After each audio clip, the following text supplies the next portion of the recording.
not many people know this, but so Kylie, my girlfriend, grew up in Newbury Park in Thousand Oaks, where the actual gunman lived. Oh, wow. Went to high school with her. Was in like At her the dad. same time? Same time. Wow. Different grades, same time. Wow. Her dad went through her yearbook, found his yearbook photo. Oh, my God. And she was at the bar 2 weeks prior to this mass shooting. Same place where the massacre happened. She was there 2 weeks prior. 2 weeks prior. Crazy. For the same night. On a Wednesday night, college night. So I'm very thankful for her not being there that night, God, obviously, because it's traumatizing, and I'm super sad for everybody that was affected. Yeah, it's horrible.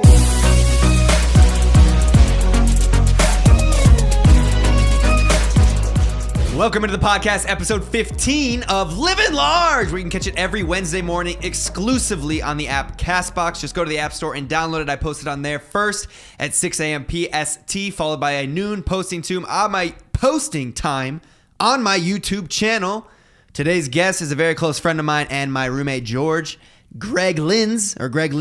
Lindsay, yeah. Greg Lindsay. Yes. Welcome onto the show. People that know me well will actually just call me the Linz. The Linz. Yeah, the Linz. Mr. The Linz. You're from New York, right? Born and raised Buffalo. in New York. Yeah, upstate New York. And then I lived in the city for a minute.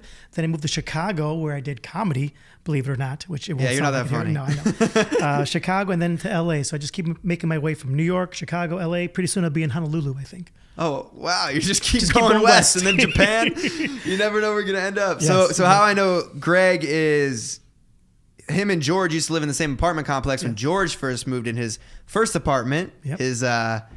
And he had the best apartment, he said, in the thing because it was updated and renovated. Oh, in all fairness, his first apartment, he lived in two apartments in my building, and the first one was probably the worst in the building. Really? Yes, yeah. But then he upgraded when he moved to the other one. It was recently remodeled, and it was probably the best, or at least the second best, because mine was probably still the best. Yours was still the best, yeah. But he's got an upgrade. He went to 1600 Vine, which is the luxury apartment. Luxury, yes. And now we're living in a house. But let's talk about you a little bit. Why'd you move out here from Chicago after New York? Well, I went from New York to Chicago to do comedy, which is natural because after I left, I went to college for football. I had a scholarship. I was running back. Rudy! Yes, I was like Rudy because it was Division I, and I was by far the smallest guy on the team. But ironically, the strongest guy on the team. I remember you told me you could squat like 500 pounds. 530. Yeah, I'd squat 530. I would bench 375 and I'd curl 185, and I weighed 170. Keep this in mind. Greg's the only person I could see eat a box of Oreos and never put on a pound. I think I have a tapeworm that's never been, taken out of my body. But yeah, so I went from college. From there, I said, okay, I have this. I've been doing well in football. Things are going great. Next step, obviously, logically, is to go to Chicago to do comedy. Why Chicago for comedy? Because I know a lot of people go there. I went to Chicago because it was the improv capital of the world. Okay. And I went to train with this guy named Del Close, who was the comedy guru who trained like everybody from the way in the past, like the Bill Murray and the Chris Farley and Tina Fey. And but how do you train someone to be funny? I feel like being funny is you should have it, Yes. Well, if you don't have it, then you're not going to become a good improviser. But it's pretty much it gives you a structure to work in. Is this in stand-up or is this in film? Is this a theater? Whatever it may be? These are theaters. This was a theater that we would have like a 200-person audience, and we would do like 30-minute pieces. One would be like a movie, and you ask the audience. It'd be like 6 of us on stage. Can you give us a suggestion for a movie? And someone would be like, Starbucks, and like, okay, great, we'll do Starbucks. So for 30 minutes, we would create a movie. So it's improv. It was all improv, long form improv, and we just create a movie from the audience suggestion. Which, if you're ever in Chicago, by the way, you got to go to the Improv Olympic to check it out because it is by far the best comedy club. And I was just there last week because I was in Chicago, and I saw my pictures up on the wall still with all the other, with the Tina Feys and the Amy Pohlers and everybody else up there. So yeah, check it out because it's the most brilliant format to watch. It's all improvised. Every time you get on stage, you do something you've never done before and do something you'll never do again. So let me get this, because in today's day and age, I feel like there's a lack of comedians, if you will, with social media. It's like there's no stand-up comedy really, like the Seinfelds, like I can only think of Jerry Seinfeld when I think of like a stand-up comedian. Do you think it's something that you still need to do? Is it something that, because like you would do stand-up comedy to become famous, now it's like, all right, social media came around, and that's kind of the gateway to becoming famous. Yeah, I think back in the day, the thing was if a stand-up comic got his own TV show, you're supposed to get on the Tonight Show. Right. And Oh, Dave Chappelle. Exactly, Dave Chappelle also. You get on the Tonight Show. Once you're on the Tonight Show, then people see you, and the network says, we're going to give you your own TV show. Okay. So that's how it was back in the 90s, though, like a long time ago. But then they started going fewer and fewer, and then now that social media is here, actually, Chicago and LA with the Ground Lanes and Second City and Improv Olympic, and now the UCB, Upright Citizens Brigade. Now that's the in, because people from there go to Saturday Night Live and all that kind of stuff. But do you think that social media killed stand-up comedy, or no? No, stand-up will always be there because everybody thinks that they're the funniest person in the world. Right. And by being on the stage themselves, they feel they'll be able to show people that. So stand-up will always be around. I think that. See, the thing about stand-ups, a lot of time, the knock was that they couldn't actually do anybody else's material. Right. Whereas when you do improv, you have to learn how to, work with other people. You're not on the stage doing a monologue anymore. You now are doing dialogues and stuff with people. So I think it only helps. I think a lot of people from improv will actually start stand-up as well. You know what I'm saying? To give them another way to possibly get noticed and stuff. But you need to be able to nowadays know how to do scene work with people, because if you're going to do a TV show, you need to be able to act. And a lot of stand-ups cannot act, really. They used to in the day. Now they can. And I think a large part is because of social media. Yeah, when I think of like a improv, but not really show, I feel like Saturday Night Live is kind of the only show on right now that still embodies comedians. Well, that's the ultimate. If you get to Saturday Night Live, it shows that most people from there, 90% of the cast are all from improv. They're all from. But is Saturday Night Live still a hot thing? You know what? It's funny. It's been around since 1975, and it's never not been there. It's been there since then, and it will always be important and relevant because of the politics. It always has a political edge to it, so it's always going to start with some kind of political thing and stuff. So it will always be relevant in that sense, and you'll always have the people that come out of that want to do movies and their own TV shows. The Kristen Wiig now, and Will Ferrell. Kristen Wiig was on Saturday Night Live. On Saturday Night Live for many years. So was Will Ferrell? Will Ferrell for many years. Wow. Yeah. Actually, everybody used Eddie Murphy for many years. Bill Murray, John Belushi, all back in the 70s. The people that were the main comedians in the world came from Saturday Night Live, and they still do. So do you see someone like Pete Davidson, who's there now, going and becoming a movie star, or no? Well, Pete is very specific. He plays himself. He has a likable quality about him that people just immediately like him. They want to kind of like hug him, even though he's like 6'10". Yeah. They still want to like hug him and all that stuff. Interesting. What I've ascertained from SNL is people who play themselves, like Adam Sandler also came from Saturday Night Live. Adam Sandler? Okay. Yes. So all these people who play themselves on Saturday Night Live, like Adam Sandler, all these people, they become the biggest stars when they can do themselves on the big screen. If you can do a bunch of characters and stuff, you don't really become as big as people who just play themselves and are loved for playing themselves. I look at Andy Samberg. He's hilarious. I love him. Yeah. But he hasn't really done that many movies. No, an interesting thing, some people can become movie stars and some people will only be able to be on TV. He seems to be only successful on TV, wildly successful. His show right now, they got picked up from Fox over to, I think, NBC now, the Brooklyn Nine-Nine.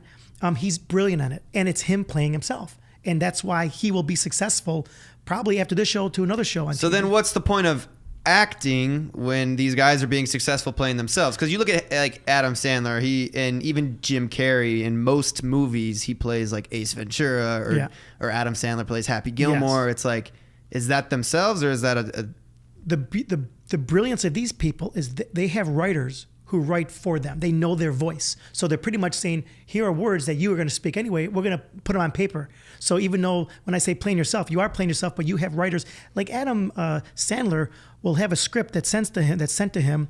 And if he says, I'm going to do this, he has his own writers that go in and do a rewrite and put the words into his words, in his voice, basically. So yeah, he knows how to, so it sounds very natural. But then again, every comedian will always at some point want to stretch and show people they can also act and do drama. Every one of them. And some of them, I think, I mean, are what was that better. one that Jim Carrey was in with the beach and stuff, where he was like schizophrenic or something? Was it the Eternal Sunshine of the Spotless Mind? I thought he did a great job in that. He did. And he actually can really act, even in drama, because I think we all know he is insane. Well, he's an artist now. He's an artist. And now he's an artist. Yeah, exactly. So yeah, a lot of comedians, really strong comedians, can do both. But it's hard for people that are really strong dramatic actors to really do comedy and do it really well. Okay, so you went to Chicago, then you came out here and you got into acting, right? Yeah, I came out here immediately. I got lucky because I came from the main stages back in Chicago. So when I came out, I had a little bit of heat behind me, and I wound up booking like 3 TV shows, like network shows in the first 2 months, and then I just started working. Acting is the main thing. And then somebody said, "Hey, man, I'm writing the show. Why don't you come and write on the show for me?" I'm like, "Well, I really don't write, but all right, I'll give it a shot." So I started writing from some show. I wound up becoming like a producer and writer on Chelsea Handler's show. Not the Chelsea Handler show, but another show that Chelsea Handler was on a few years back. And then I had a script that I wanted to do, and I had a buddy of mine, John Favreau, who's a brilliant director. And I'm like, "Hey, man, I have this thing, and I want to do it, but I'm waiting to get a certain, big name to do it with me." He's like, "Dude, just make it yourself." I'm like, "Easy for you to say. You did Swingers. You had Vince Vaughn, and you guys blew up." He's like, "Just do it." So I just did it. I wrote it. I directed it. I produced it. I starred in it, and it is nowhere now. No, it's actually on I think Amazon and all that stuff, Netflix. And you wrote it and directed it? Yeah, I wrote and How directed did you get it. funding for like a movie? So someone that wants to make their own movie. Exactly. What you do is when you want to make your first movie, you go to the family. You go to the relatives, you go to the dentists that you know, the doctors you know, and you ask them all for X amount of money. And you can make movies now, especially now with the quality of cameras and stuff now, you can make movies for probably like $50,000, like a legit huge, 2 hour and a half movie that's looks like it could be in the theaters. So yeah, that's the way to do it. So I came out here, I asked a bunch of family and relatives and friends of people, and somehow I was able to get, a bunch of people to give me like 10 or 20,000 each, and I had a whole handful of people do it, and then I just made this movie. And I actually went and looked at every single book you can see about making movies, and I talked to everybody I knew that were directors and asked them. I watched directors' commentaries on DVDs, and then I just did it. And it's the scariest thing to do in the world, right? Yeah, but the most fulfilling and rewarding at the end of the day when you said, "Holy cow, I made a feature film that's going to be out there forever." And I was very happy with it. Did you edit it? I sat with my editor every day because at first I said, "Look, I have a certain vision for this." I said, "How does this work?" He goes, "Well, either I do a rough cut and give it to you, or you can sit with me and stuff." I said, "Well, let me sit with you the first day, give you my ideas of how I'd like it, and see what we can do." So I sat with him. I said, "I like this. Let's do that take. Can you cut this here? Do this now?" And he's like, at the end of the day, you need to sit with me, he said. And I sat with him for like 3 months, 3 months, and we made them, and we remade this movie with the edit. Yeah, and I wanted to ask a question because you've done the acting, you've done the comedy, you've done the writing, you've done producing, directing. And I've always wondered, I've always been curious to see because everyone always wants to become an actor, right? Yeah. How does someone become a director and be like, "Hey, studio, I can direct this film"? Like you always someone has to give you your first film. Yes. How does that come about? Well, usually your first film is your own film. Okay. You know what I'm saying? To direct it, and then you have to submerge yourself. Submerge? Yeah, something like that. Submerge, yeah. Yeah, submerge yourself, if you will, into learning how to direct. Because it's like the good thing is that as a writer, you know how you want your vision to look, right? Which is going to help you direct it. You know what I'm saying? You know what angles you want, you know the visual stuff. So, but then you have to know the basics of camera work and how it's going to look and how to set up your shots. And, you can get a storyboard artist to help you, or you could do it yourself, whatever it is. I just learned by watching other people. I learned how to write I have 2 really close friends out here are like A-list writers, Shane Black and Kurt Wimmer, who are huge. Shane wrote and directed Iron Man 3, and Kurt, his big thing was Salt with Angelina Jolie that he wrote. So these guys are brilliant. So I'd read their scripts to see what a good writer, what it looks like to write, and write well. So I would learn writing from them, and then I would sit with Shane and talk to him about directing and stuff to get his information about, his insights into that all. So that's usually how you do it, by just doing your own thing. And sometimes it's trial and error. The first thing you do may not be great. You know what I'm saying? But here's like, for example, Stranger Things, hugely successful on Netflix. it came out of nowhere. Who were the directors, like the guys that wrote it? How did they convince the studio to fund this and them be the directors? That's what I'm trying to understand. For me personally, like for you guys listening, you may want to become a YouTuber or whatever, but in my goal is to be a director. I direct my skits on Instagram. I direct my vlogs, but those are nowhere near an hour and a half long feature film. And those like I could say my resume is like these skits, but like how does a Mark Dohner convince Fox Studios that I can direct the film? Well, you ultimately want to do a reel which is sets of scenes that you've directed, and it could be either from a movie you've done or a TV show or a skit. But I think nowadays, and for you, because you've done so many different vlogs and skits and that, put a reel together of like 5-10 minutes of all different, like, 3 or 4 different scenes showing different styles of how you direct. You know what I'm saying? So people will get an idea of what is a Mark Dohner directed movie going to look like. So, if your movie is going to be a comedy, show all different things in the comedy nature of you directing. If it's going to be a drama, show that. Show the tone of what you're going to sell them on. It's like, hey, here's what I want to direct, and here's a reel, which is, 5 minutes of previous things I've directed. That's how you do it. Now, Stranger Things, I don't know who the directors are. The brothers, I think. Are they? And I don't know. Had they directed before? Either the writers are brothers or the directors are brothers. I can't remember. Here's the thing I've learned also about. Like, how does one come up with this insanely fucked up idea? That's what I always want to know, because I watch these movies and even like Mission Impossible. It seems to me like your mind needs to be not normal. And I'm insinuating these guys are on drugs. Most writers are not normal. If not most, all are not normal. They're really weird people. Right. Because you got to think, you can't think linear. You got to think you're all over the place. And Stranger Things is one of those examples of people who are like, I don't know if they're on like psychedelic mushrooms or what, but they come up with the craziest things of let's go here. But everyone loves that. That's what like. It seems like to make a TV show now, to make a movie, you have to come up with something that's so far-fetched. Like if you look at Black Mirror, just some of those episodes, it's like you're stretching this as far as you can. It's almost like clickbait. You know what I'm saying? Yeah. Like it's like clickbait on YouTube. It's a movie that's all clickbait. It's interesting because as a writer, you're always trying to find the most interesting way to do something. And at times, a lot of times people write their first draft of anything is like a vomit draft. It's like, let me just put this on paper. And then afterwards, then they start to like Tarantino, Pulp Fiction, which is a very famous movie, brilliant script. But I'm sure when he first wrote that movie, he didn't write it the way it was. He probably wrote it differently, because if you know, the movie starts off at the end of the movie, basically, and then it goes back to the middle and the beginning, the middle, the end. It goes back and forth with like 3 or 4 different main stars of the movie, and then they all combine at the end, and you see how they all relate to each other. But you don't write in that kind of way. You write linear. Then you say, okay, let me move this scene over here. And then you start to figure out ways to make it interesting and different and all that stuff. So I think you initially want to write linear and then figure out ways to make it more interesting. Like, I got to get from this scene to this scene. How should I do this instead of the normal way? Like a boring writer, if somebody wanted to find out about somebody having like cheating on them, the beginning writer would be like, somebody walks in the room and he sees the phone of the girlfriend. He picks up the phone and he notices that she's been cheating on him. Well, everyone knows that. That's likely to happen. Exactly. So you want to find a way that you don't know. Like, think of an original idea of finding out how this person, is cheating on you. So everything is about trying to find a way to do something that hasn't been done before, or so original and crazy that like, oh, I like that idea. Wow.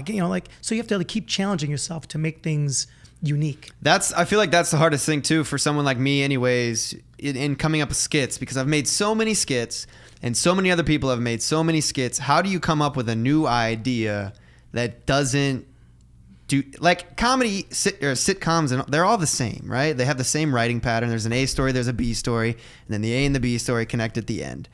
It's literally the same formula. Yes. So how do you think of new stories and make them not stealing someone else's other material? This is the thing.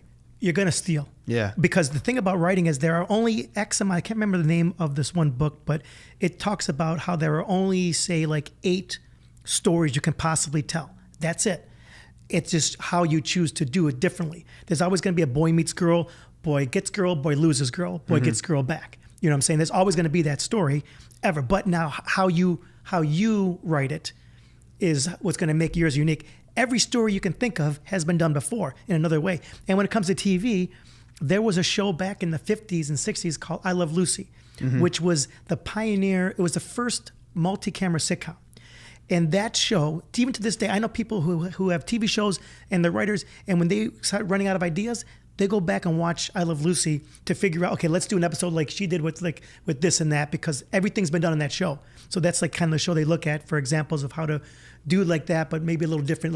Let's pertain it to how it would like relate to our show. Wasn't I Love Lucy groundbreaking in the sense that they did do the first multicam? That's like it was groundbreaking for many reasons. Number one, they did it was the first multi-camera show. Instead of a single camera, you had several to show her doing her zany stuff, and Ricky, her husband, who was a straight person on it, who would react off her craziness. So yeah, you had like three cameras and so on. That was groundbreaking for that. Groundbreaking also because it was actually a mixed race, because he was Latino.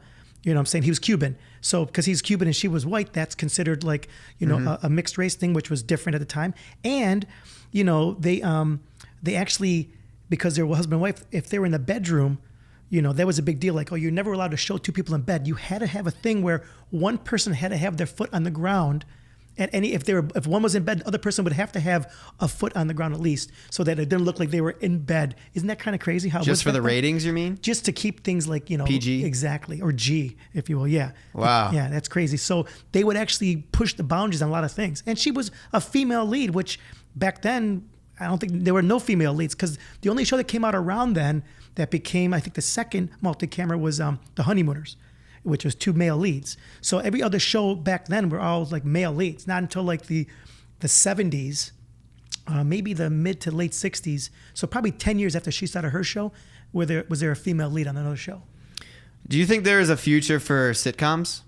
Because when I think sitcom, I think Friends and I think Seinfeld. Yeah, well, you also seem to pick the two greatest sitcoms, yeah. pretty much ever, so it's not bad to think. But is there a future for sitcoms? Because I don't see any in today's day. You know what? There's always going to be a groundbreaking show. There's always going to be a Friends at some point, not all the time, but at one point it's going to happen again.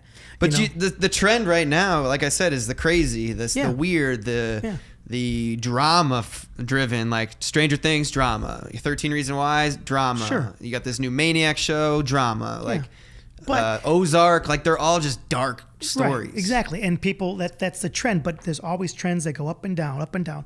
Sometimes there's trends where comedies are the biggest things out there. Back in the 80s, the big thing were comedies. There were more sitcoms on the air. NBC, I think, had like something where they had like the Cosby Show, and they had, they had all these shows right in a row, like 4 to 6 half-hour comedies in a row. Comedies will always come back, even if they're gone for a little bit. Like Curb Your Enthusiasm is on HBO. He took off like 5 or 6 years, and they came back and they, okay, let's do another couple seasons. And now he's in his 10th season or 11th season right now, and he took off 6 years in between. But HBO's like, yeah, come back whenever you're ready, and we'll pick it up again. Yeah, I mean, I think comedy is something I would love to see come back, because I feel like even in the world today, just everything's so negative, and there's a lot going on with the guns and activism and all of that. Yeah. And honestly, like, now that I think about it, now that I brought up the types of TV shows and like the media and stuff, like, we're being shoved a lot of negative things. And you know what I'm saying? Like, a lot of shows with killing, a lot of shows, like, I can't go to Netflix and think of and find a show on there right now that's hot, that's makes you laugh. Right. Yeah. Yeah. And I mean, I'm not trying to like put 2 and 2 together. Obviously, we have a lot of issues in the world, but like that kind of caters to what's going on. You need levity. You need something that's going to be light, no matter. Right. Like, if we're not making people laugh, like you go to social media and all you see on social media is people bitching and complaining about politics. People bitching and complaining about this, and this. Because they have a platform to do it now. Right. No one's ever happy with anything. And even on YouTube, there was a whole trend of drama. There was a whole trend of fighting. It was, everything is shoved down our throats is negative and not happy. And I feel like that's something that definitely needs to come back. There will, like I said, there will always be, the sitcom's going to come back again, either on a network TV or on a cable TV or on a pay TV, whatever it is, it's going to happen again. And it's going to be like something that, 5 years from now, someone's going to be like, that's the funniest show ever as a sitcom. You know, that's gonna be their Friends, or that's gonna be their Seinfeld. You know, but it's out there. It will be out there, if not now, in a year from now, 2 years from now, 3 years from now. But it will happen again. It will always, because people need to laugh. Yeah, right. We need to bring the trend back, guys. We need to bring the comedic trend. We need to bring the good vibes, the positive energy. Because even in California right now, we had a mass shooting in Thousand Oaks, which not many people know this, but so Kylie, my girlfriend, grew up in Newbury Park in Thousand Oaks, where the actual gunman lived. Oh, wow. Went to high school with her. Was in like At her the dad. same time? Same time. Wow. Different grades, same time. Wow. Her dad went through her yearbook, found his yearbook photo. Oh my God. And she was at the bar 2 weeks prior to this mass shooting. Same place where the massacre happened. She was there 2 weeks before. 2 weeks prior. Crazy. For the same night. On a Wednesday night, college night. College night. So I'm very thankful for her not being there that night, God, obviously, yeah. because it's traumatizing, and I'm super sad for everybody that was affected. Yeah, it's horrible. And not to mention, the very next day, we have these wildfires. They've been going on for a while now. These fires are crazy because every year there's always a fire season, which is called fire season, and you know there's going to be something's going to be burning up. But this year, it seems different than normal because it seems to have spread like in further areas than I'm used to hearing. Like Topanga, which is like a main kind of, thoroughfare. It goes from like the beach over to the valley. And I was speaking with this girl just yesterday when she's like, my house, I was at my house earlier, but they told me I had to leave my house because the fire is now coming to my house. And this is and now she just told her today that she can't get back into her house until next week. But next week they're going to have all these rains happen. So it's going to be like, she has no idea what to do. She lost her house maybe 4 years ago in a fire. Wow. Didn't have insurance. Now she has this new house. Now she has fire insurance, but she thinks this is the second time that she's going to be completely wiped out. It's insane. It's the most destructive fire in history, what I've been told. And over California 30 or 40 people have died from the fire alone. Yeah. And it's insane, guys. And I don't think the rest of the world understands the magnitude of the fires, to be honest, because when I first moved out here, I was over at the Grove on top of the parking garage, and I looked in the distance and I saw a bunch of smoke and a red sky. And I sat and I told Kylie, I was like, whoa, that's sick. My first impression, she's like, that's a wildfire. I go, what? She's like, yeah, everything's on fire. Yeah. And my first impression being never seen it, never heard about it, I was like, that's awesome. You know what I'm saying? And it's like, I was so naive to the fact that it's so destructive and so terrible. And I feel like a lot of people don't understand, because Kylie would tell me that when I grew up in Ohio, we had snow days. Right. Here they had fire days. So there would be a wildfire and they weren't allowed to go to school because it was too dangerous. Yeah, with the smoke and the inhalation of smoke. They literally had days off for fire. That's crazy. And this one is the most destructive so far. And I saw on Twitter, actually, Gerard Butler lost his home. Yes. He took like a selfie right next to his truck that's just in flames. Ironically, I actually have that. Like, he's a buddy of mine. And I texted him when I saw. Shout out Gerard Butler, Law Abiding Citizen. Jerry Butler, by the way. Favorite movie. Law Abiding Citizen was written by my friend Kurt Wimmer. Wow. Which is crazy. Who lives in Tarzana, not far from where all the fires were. But Jerry, because I can call him Jerry. Jerry had. I said, "Oh my God, I hope you're all right. I heard that your house, got demolished from the fire." He's like, "No, it was part of the house, but my whole guest house is gone and the area all around." And he showed me this picture. Then he sent me a video as he walked around the property. It literally looked like a war zone. Like, it was crazy. I'm like, wow, the devastation. But he had a lot of friends. He knows that a house away, 2 houses away, completely burned down to the ground, rubble. Kylie's there now. She's with Jerry? No, she's not with Jerry. She went up to Malibu with her friend Taylor, and they are donating supplies because they need like gasoline because the gas stations burned down and stuff. They need some food, water. If you guys want to help out, I'll put some information in the description so you can help out. Me and Kylie went the other day and we donated some stuff to the fire station, a bunch of water, a bunch of snacks, because they're working nonstop. And also, a lot of these people, like Malibu and that whole area where it's not necessary. People think, oh, that's where all the wealthy people live. Oh, right. Wah, wah, wah. No, it's not just that. It's actually just regular people also, not celebrities that have all this money. And that's what I think in the media it's portraying. It's like, oh yeah, Gerard Butler, like he Caitlyn lost Jenner or whatever. They lost their homes. They have so much money they could just build a new one. But you don't realize that normal. I mean, I don't want to call them normal people because everybody's equal. But people that can't afford to lose their Right, homes exactly. lost their homes. And I Exactly. feel like that's not being portrayed enough. It's not. And people don't understand too, because there's no sympathy, I feel like, for people that have money that lose something. Right, exactly.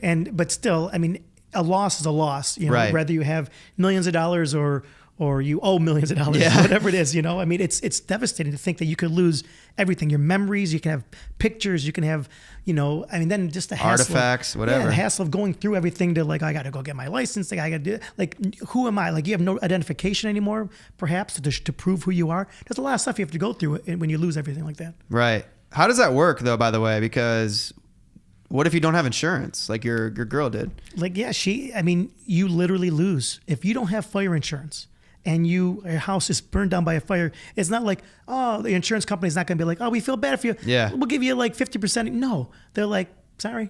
They don't care. It's almost like talking to robots at that point. It's like, you know, we can't sympathize with you. You don't have an insurance.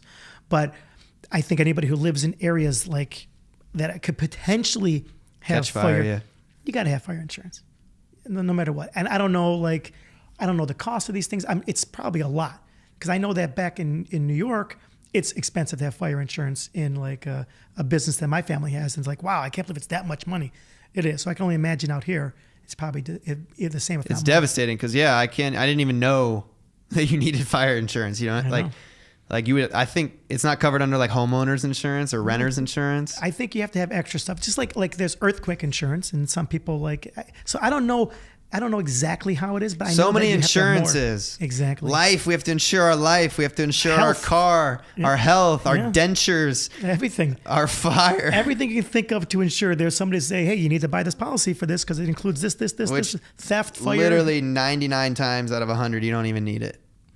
Except that one time. Except that one time. When there's the fire that's, you know, there was I heard them say something about it was going like a football field a minute or something like that. Yeah. Like the fire, that's how fast. And that's why, unfortunately, how a lot of these people died, because they realize, oh my God, it's coming to us. We got to get out now. And then they're driving through the fire. You know what I'm saying? They're like trying to escape. And then some people, unfortunately, couldn't get through it and they died in their cars, which Do you is think that was horrific. caused by like passing out from the breathing or? Well, I mean, yeah, obviously the wind blows the fire that way. Once you're in the middle of it, you know, from what I understand, I saw some crazy videos, like girl hysterically crying for her life, driving straight through a fire. Like you're going like driving through there the gates was of no hell. other way to go. Yeah. Exactly. I couldn't imagine. I have to assume, and again, I've never been through the situation, but I'm assuming you die through the inhalation before the fire gets to you. Just like, not to be more morbid, you know, you drown when the water, if you're drowning, you drown when the water gets inside your body. You know, it's not like, I don't know why I brought that up, but yeah. But yeah, basically you're yes. Yeah. Back to sitcoms. So, yeah, guys, send some love for California. Send your thoughts and prayers. I guess that's what we always say after something like this, but hopefully stuff like this can be prevented so we don't have to keep saying that. Yeah, you think there'd be something that they could like somehow spray an area when it's before fire season to like, you know, retard any kind of flames that would come out of there. But what do I know about fire? Yeah, I don't know anything either. But what have you been up to now? So now actually I have a movie that I had produced, a comedy, something you can There we laugh go. at, coming out in January in theaters throughout the U.S. It's called Reality Queen. Okay. And it has You produce it? Yeah, I produced it and wrote it, and have a little acting part in it. So what does a producer do? Because, all right, so the movie business, there are so many jobs, hundreds on the credits. Yes. You have producer, director, co-director, assistant director. Well, co-producer, co-producer. You have associate producer, you have co-executive director producer. Director of photography, cinematographer. Director of photography number 2. Yeah, you get all these things. A camera, Writers, B camera. Yeah. As a producer, it's interesting because... Scout location, is that something producers do? Or they oversee that? A producer is, I always look at it as a pyramid. And the producer's at the top of the pyramid. John Abrams, producer or director? John Abrams. Who are you thinking of?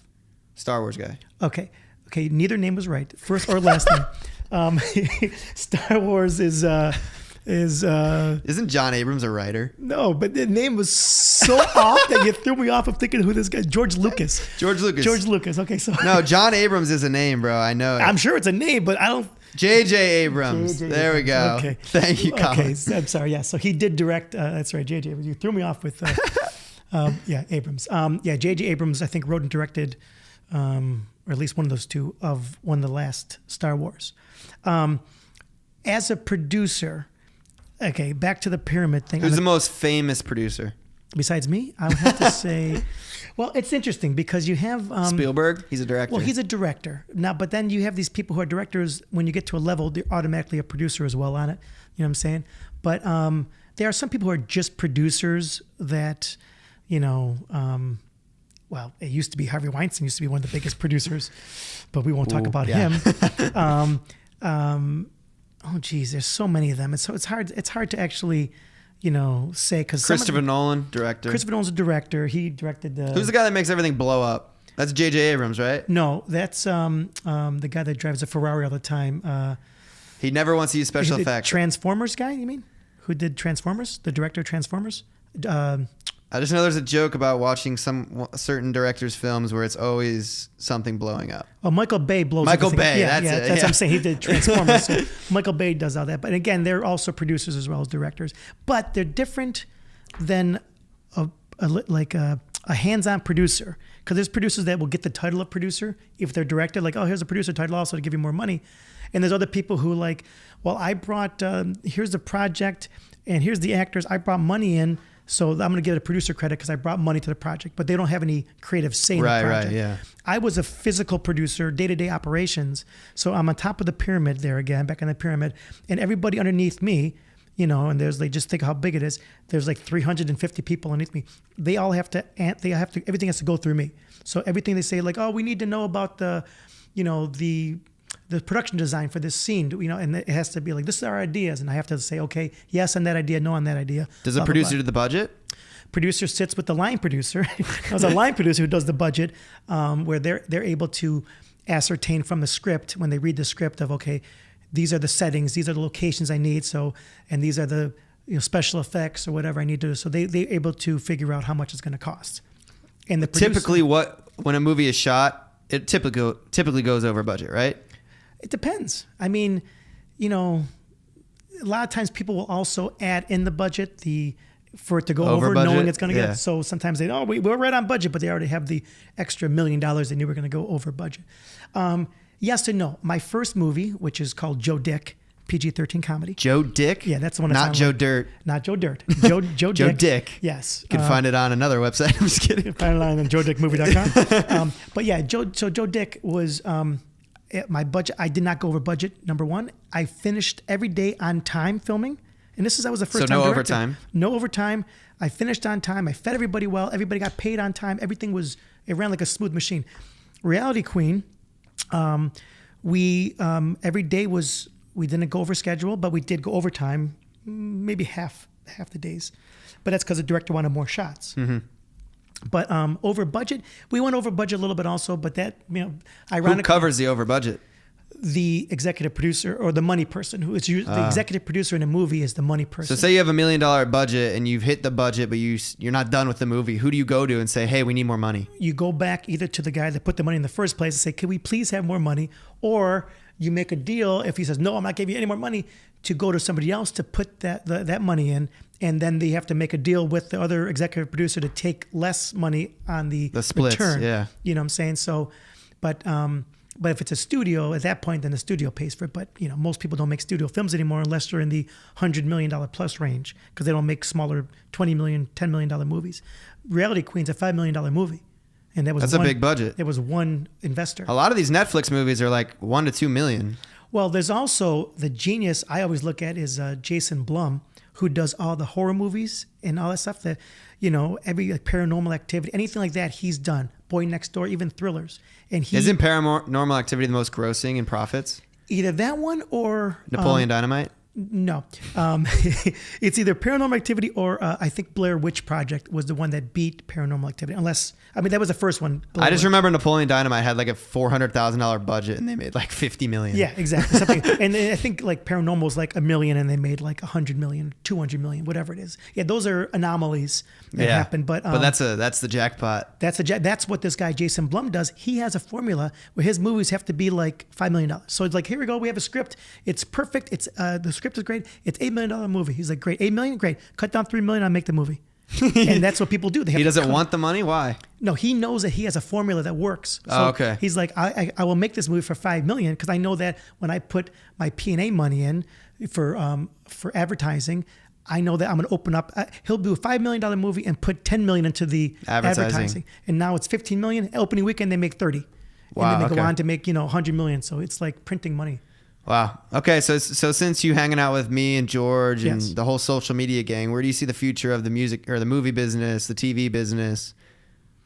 Well, I think that, I think the social media people that are the influencers like yourself and Mark and Kylie, you guys, I see the next step is making that transition into TV and film, either writing, producing, directing, like you want to direct, acting, if you want to act, all these things. I think that's the next step. You don't want to be like, I think you need to be able to be versatile enough to make that leap. If you stay in the one area for your whole life, you might not have that chance to make that leap. Right. But if you start to try to make the leap early on, when you have the power, you gotta take advantage of that. You guys have so much power. You know what I'm saying? You have so many followers that believe in you, and rightfully so, that you need to have a script or a project that you're passionate about, and you go to these people and say, I want you guys to let me make this movie and also pay for the movie.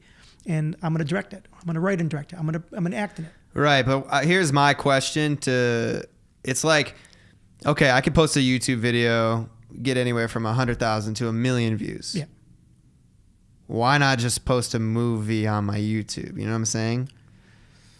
Well, what I don't understand is, granted, social media, if you're doing social media right, you can make a lot of money. Yes.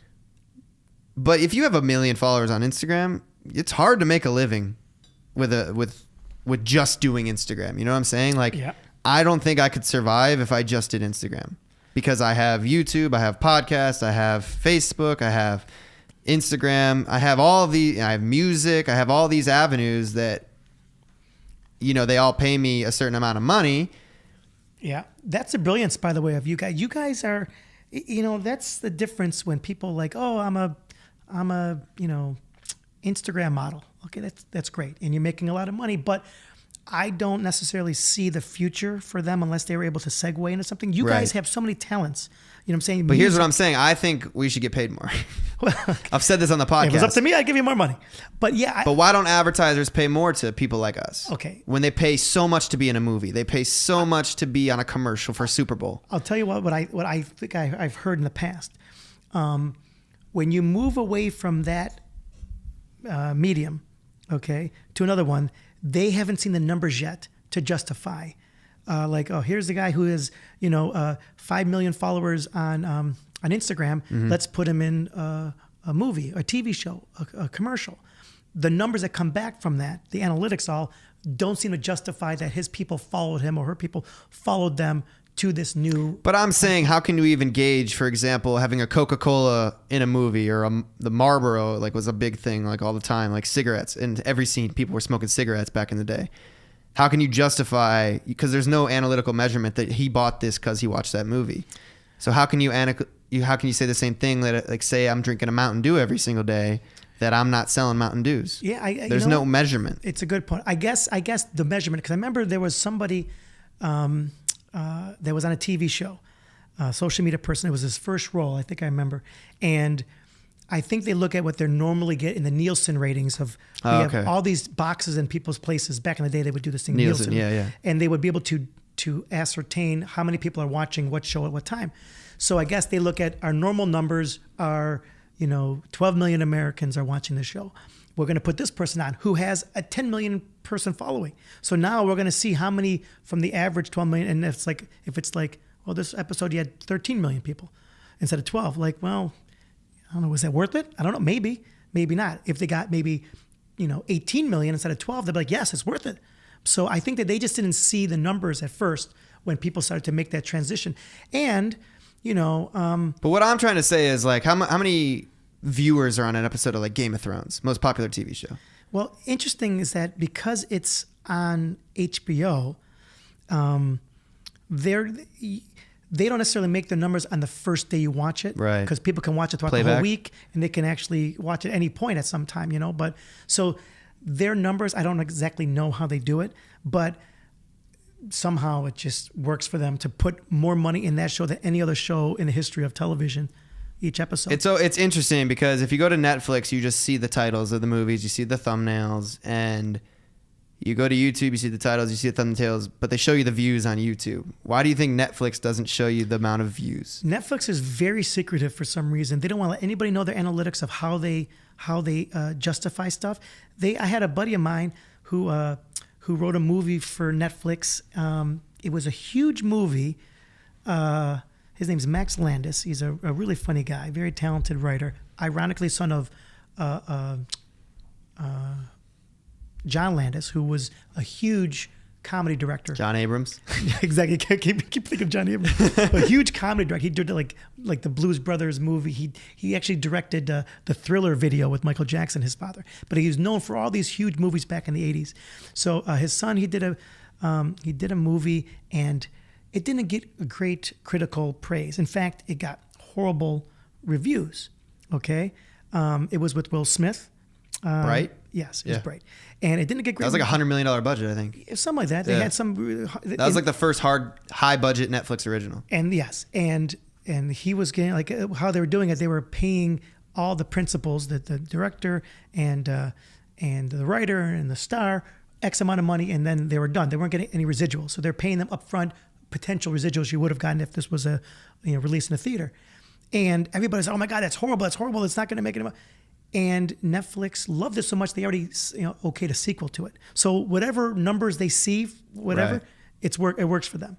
Because HBO, like how these things work, by the way, like HBO and Showtime and these stations is they work by getting new subscribers. Yeah. So when people come in, it's not necessarily watching the show. It's the people that join HBO that pay for HBO to watch that show, more so than people who just watch the show the night it's on. Right, because obviously you're not making money from the views. Right. You're making money from people signing up for Netflix. Exactly, signing up for Netflix or HBO. Exactly. Do you think that because I've always had a weird stance on this, the free trials. Yes. The 3-month free trial. Oh, yeah. But put your credit card in so you can sign up, because then on the 4th month, when you forget that you're 3 signed months up, in one day, yes, without a reminder. With no reminder, then you get charged for this 1 month. And do you think that should be illegal? Like, that's a scam. Well, I think that somebody did complain about this to a point where they have to now let you know when it's renew? close. When it's close, like, hey, your free trial is ending. If you want to change, you have to go to billing and change. It's so hard to figure out too. Right? Exactly. It usually is, but. In a way, it's genius. Like this happened with me with Xbox. I never play Xbox. I downloaded Xbox Live for one game a year ago to shoot a video to play this game. And then I'm looking at my credit card statements and it's like $80 Xbox Live Gold membership. And I'm like, I haven't played Xbox ever. I played it one time for a video. Yeah. And you renewed it, and then I go to the website to try to cancel it day of the charge, and there's nothing to cancel it, so I have to call them, and now I'm on customer service, and I'm sitting in there. I call, and I'm go from this person to that person, and I'm an hour into this, and finally they gave me a refund, but it was a courtesy. Like it was a courtesy because I've never asked for a refund before. Right. So they wouldn't have done it. I know, it's crazy. I had a friend who she had sex with a guy, and then the next day she went to the Plan B. She went to the pharmacy to get it. They didn't have it. She had to drive 20 miles to another pharmacy. They wouldn't let her do it. She had to go to another place. By the time she was done, she goes, you know what? Forget it. I'll just have the kid. I'm joking. I know, that's a joke. But that's the concept. It's like, yes, dude, exactly. through all the hassle to cancel this, you might as well just do it. Just have your Netflix membership, $8, whatever. Well, I enjoyed this episode. I learned a lot about the movie industry. I hope you guys did as well. Don't forget to hit that subscribe button. New podcasts every single week. And don't forget to hit that subscribe button and download the app Castbox, where we don't charge you for a subscription. It is actually free. You have my word, and I'll see you guys next week on Livin' Large. Deuces.